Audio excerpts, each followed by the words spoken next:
بسم اللہ الرحمن الرحیم۔ السلام علیکم ناظرین، آج کا ہمارا موضوع ہے انسان بحیثیت اشرف المخلوقات۔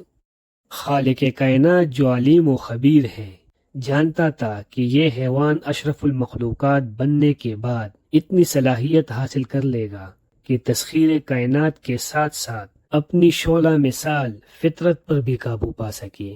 وہ لوگ جو انسان کو اللہ تعالیٰ کی مخلوق نہیں سمجھتے، جو اسے کائنات کا ایک حادثہ قرار دیتے ہیں، جو خالق کے وجود سے انکاری ہیں، جنہیں عام اصطلاح میں دریا کہا جاتا ہے، اور جو یہ کہتے ہیں شعور انسان کے خلاف مادے کی منظم سازش ہے، یا یہ کہتے ہیں انسان محض بولنے والا جانور ہے، یا یہ کہتے ہیں انسان محض ایک سماجی جانور ہے، وہ لوگ خالق کے اس تمثیلی دعوے کو فرضی قرار دیتے ہیں اور انسانیت سے مایوس ہیں۔ وہ لوگ محض مادیت کے قائل ہیں۔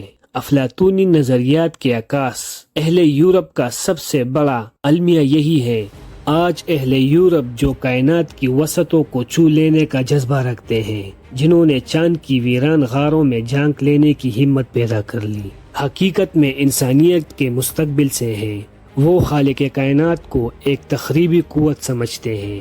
ان کے پاس خالق کے تخریبی ہونے کی سب سے بڑی دلیل یہی ہے کہ بلی چوہے کو کھا جاتی ہے، شیر بکری کو کھا جاتا ہے، بڑی مچھلی چھوٹی مچھلی کو کھا جاتی ہے، یعنی اس کا مطلب ہے طاقتور کمزور کو کھا جاتا ہے۔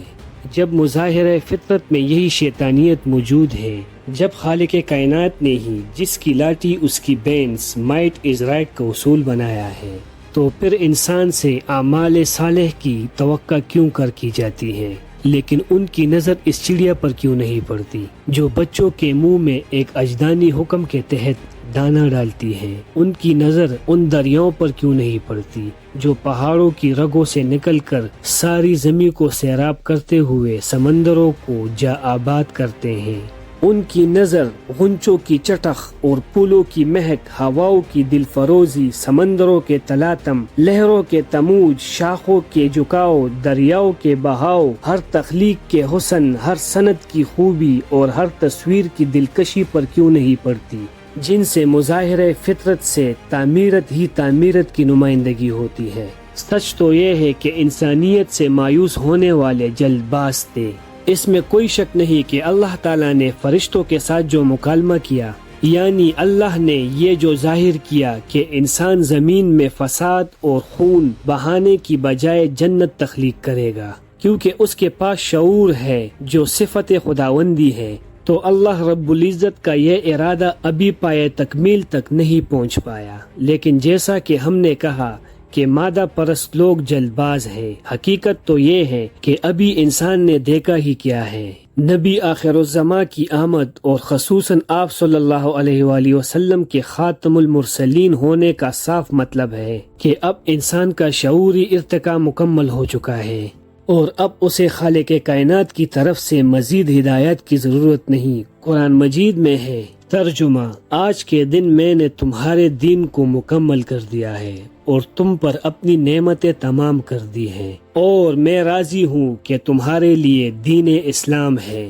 تو اس کا مطلب یہی ہے کہ اب انسان جو دھیرے دھیرے شعور کی تمام منزلیں طے کرتا ہوا اس مقام تک پہنچا کہ اسے آخری ہدایت نامہ فراہم کر دیا جائے۔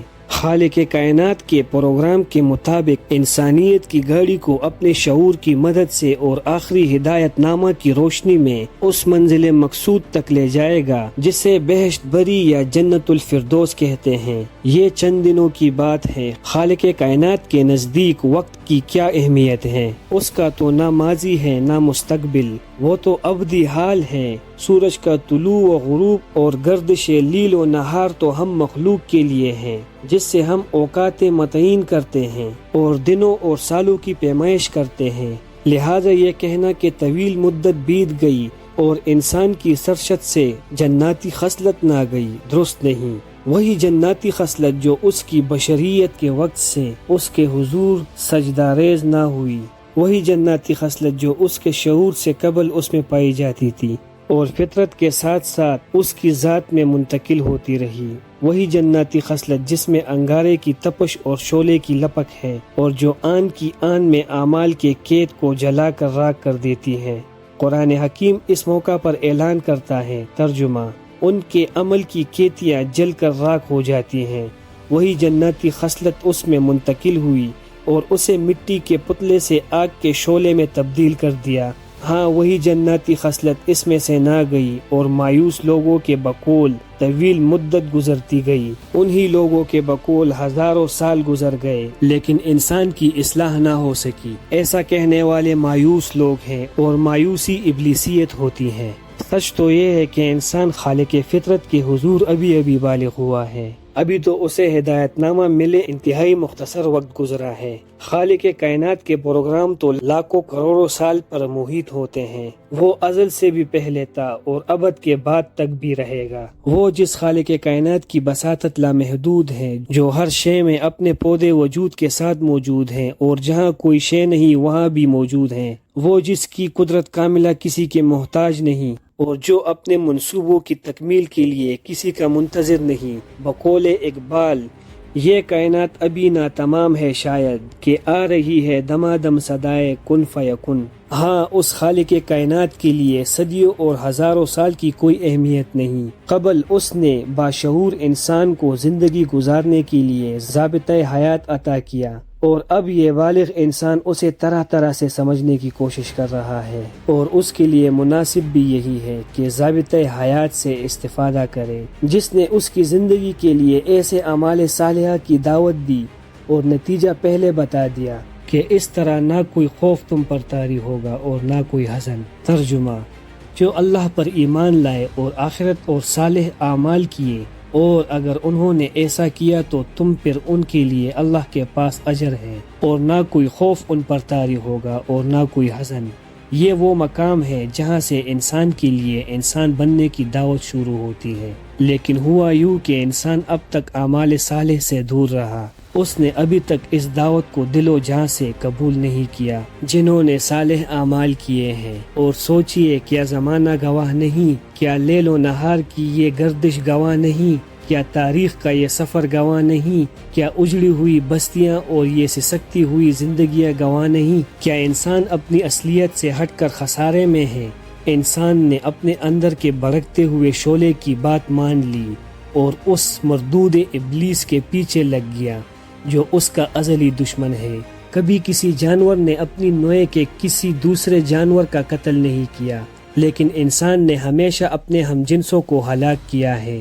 دوسرے جنگ عظیم میں ابلیس کے اس شاگرد نے ایک بم پھینک کر جاپان کا ایک شہر تباہ کر دیا، لیکن ابھی تک یزدان اس سے مایوس نہیں اور کبھی مایوس ہوگا بھی نہیں، کیونکہ وہ ازل سے ابد تک کی خبر رکھتا ہے، اور اگر اسے معلوم نہ ہوتا کہ آگے کیا ہونے والا ہے تو کچھ بھی تخلیق نہ ہو سکتا۔ یہ کائنات حادثہ نہیں اور نہ ہی انسانی تخلیق، یہ پروردگار کا ایک عظیم و شان منصوبہ ہے۔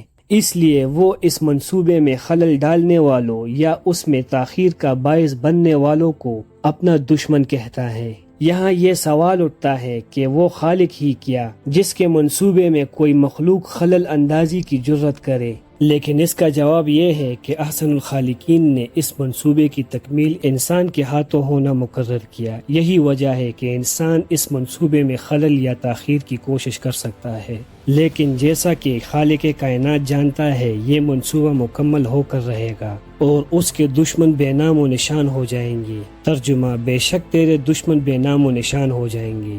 اب دیکھنا یہ ہے کہ اس منصوبے میں کون خلل اندازی کرتا ہے اور کیسے کرتا ہے۔ پیچھے ہم بیان کر آئے ہیں کہ انسان کے تدریجی ارتقاء میں انسان پے در پے غلطیاں کرتا رہا اور اپنی فطرت کے خلاف بہت سی غیر فطرتی حرکتوں کو اپنی مستقبل عادات، جسے فطرت ثانیہ کہتے ہیں، بنا بیٹھا، اور ان عادات میں سب سے بڑی جنسی تحریک ہے جس نے انسان کی فطرت میں شامل ہو کر اس کو مقام انسانیت سے نیچے گرا دیا ہے۔ قرآن میں ہے کہ اپنی خواہشات کی پیروی کرنے والے جانوروں سے بھی زیادہ گمراہ ہیں۔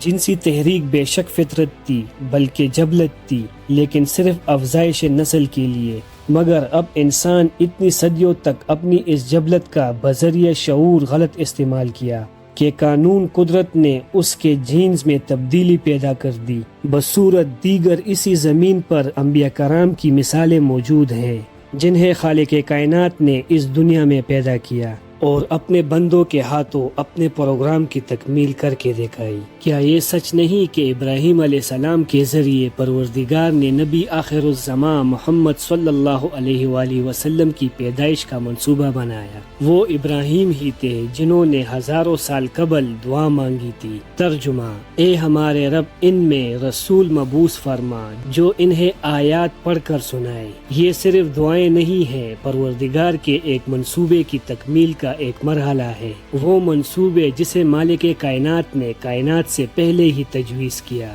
یعنی محمد صلی اللہ علیہ وآلہ وسلم، جس کا مقصد ملائکہ کو نمونہ دکھانا بھی تھا اور اپنے پروگرام کو آخری فائنل ٹچ دینا تھا۔ بے شک محمد صلی اللہ علیہ وآلہ وسلم کی ذات میں ہی وہ مثالی انسان موجود تھا جسے معراج انسانیت کہا جا سکتا ہے۔